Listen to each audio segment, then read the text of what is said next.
Dajjal ini keluar 2/3 umat manusia anak cucu Adam akan sujud menyembahnya. 2/3 Pak. Nggak kebayang itu seberapa banyaknya. Kalau jumlah manusia hari ini 7 miliaran lebih, maka 2/3-nya jadi berapa? 5-an ya. Masya Allah, 5-an manusia akan menuhankan Dajjal. Dari umat Nabi ada nggak kira-kira dari orang Islam, Bu? Ada nggak? Ada.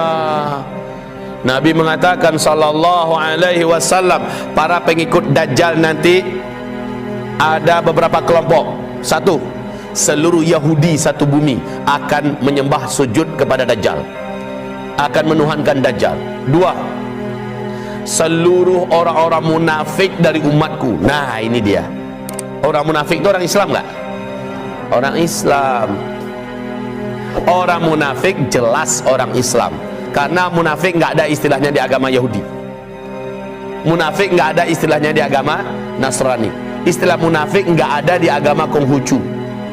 Ya, itu nggak ada. Munafik itu hanya sebuah istilah dalam Al-Quran. Bahkan ada nama satu surat, namanya surat Al-Munafikun. Berarti itu adalah orang Islam yang di permukaannya Islam, tetapi ditolak oleh Allah Subhanahu wa Ta'ala sebagai orang Islam, tapi dia merasa dirinya Muslim. KTP-nya bertuliskan Islam, dan mungkin tampilannya juga melakukan tampilan Islam, tetapi mereka tidak diakui oleh Allah. Dan di akhirat kelak dia di dasar neraka yang paling dalam, kekal di dalamnya selama-lamanya, lebih duluan dimasukkan ke neraka sebelum orang-orang kafir, orang munafik ini. Jadi orang munafik akan menjadi penyembah-penyembah Dajjal. Jadi orang munafik ibarat Allah pengikut Dajjal. Dan Nabi memang bersabda, menjelang nanti Dajjal keluar, umat ini akan diuji oleh Allah dengan ujian-ujian iman yang pada akhirnya mereka terbelah menjadi fustataini, menjadi dua belahan besar. Fustatu iman la nifaqa fih, fustatu nifaq la imana fih. Satu belahan mereka adalah orang-orang beriman seluruhnya, tidak ada kemunafikan pada mereka. Fustatu nifaq la imana fih. Dan satu belahan yang lain, belahan kemunafikan yang tidak ada keimanan padanya. Jadi menjelang Dajjal keluar, umat Nabi nanti akan terbelah dua, belahan mukmin, belahan munafik. Fa idza kana dzak, kalau itu sudah terjadi, fantadhirid Dajjal fi yaumihi aw min ghadih. Kalau itu sudah terjadi, sudah muncul, udah terang-terangan orang munafik, nampak betul kemunafikan mereka, dan mereka juga nggak sungkan-sungkan, nggak malu-malu menampakkan kemunafikan mereka. Di sini pentingnya kita harus mengetahui apa-apa saja sifat munafik itu, ya. Dan mereka menampakkan terang-terangan. Untuk berbagai negara di fase keempat ini, saya melihat sudah banyak agenda-agenda yang dimunculkan oleh Allah dalam rangka tersaringnya antara orang beriman dengan orang munafik. Kalau di Indonesia saya lihat salah satu agenda terbesar, saringan yang paling nampak, yaitu saat pelecehan penghinaan surat Al-Maidah ayat 51 dimulai. Saat itu saya perhatikan Bapak Ibu, sampai hari ini saringan masih terus berlangsung antara orang beriman dengan orang munafik.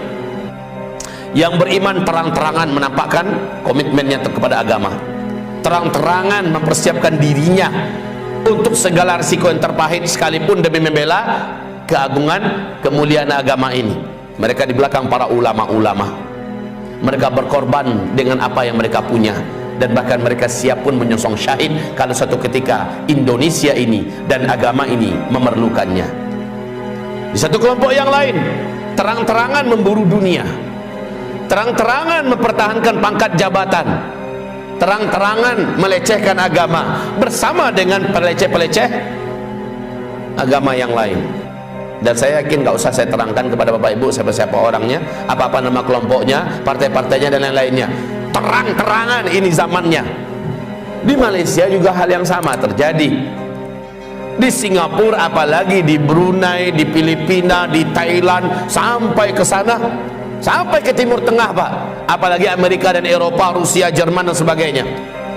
Di akhir zaman umatku akan terbelah menjadi 73 golongan, 72-nya dalam neraka, termasuk termasuk yang 72 tadi, seluruh agama-agama lain di luar agama Islam. Dari umat Nabi sendiri yang sudah bersyahadat, ada nggak yang akan masuk dalam 72 golongan masuk neraka ini? Ada. Siapa di antaranya? Khawarij, munafikin, orang-orang sekuler. Banyak umat Nabi yang orang sekuler. Banyak Pak. Banyak umat Nabi yang sekuler, memisahkan antara urusan agama dengan urusan dunia. Oh, kemarin ini saja diumumkan jangan bawa-bawa agama ke wilayah politik, kan begitu kan? Politik itu terlalu kotor, agama itu sangat bersih. Dan dengan acara seperti ini, dengan imbauan begini, inilah yang disebut dengan imbauan sekuler. Afatu'minuna bi ba'dil kitab wa takfuruna bi ba'd. Apakah kamu mengimani, menerima, menerapkan sebahagian saja isi Alkitab ini, lalu sebagian yang lain kamu campakkan? Di bidang politik jangan dibawa-bawa. Islam bicara masalah politik enggak?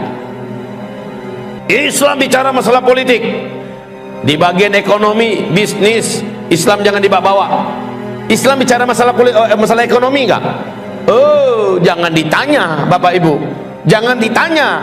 Justru di bidang bab muamalah Islam lebih luas. Siapa itu?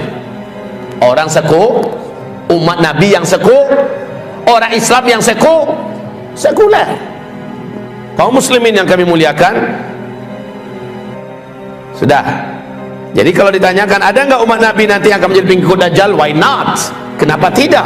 Umat Nabi yang akan mengikut Dajjal orang-orang munafik. Nah, ciri khas orang munafik juga sekuler. Seluruh orang munafik pasti sekuler, Pak. Seluruh orang munafik pasti musyrik, dekat dengan klinik, dekat dengan urusan dukun-dukun. Untuk bisa menjabat, untuk bisa naik, untuk bisa langgeng kekuasaannya, dia akan meminta jasa para dukun. Dia akan meminta tolong kepada para ahli dan pakar.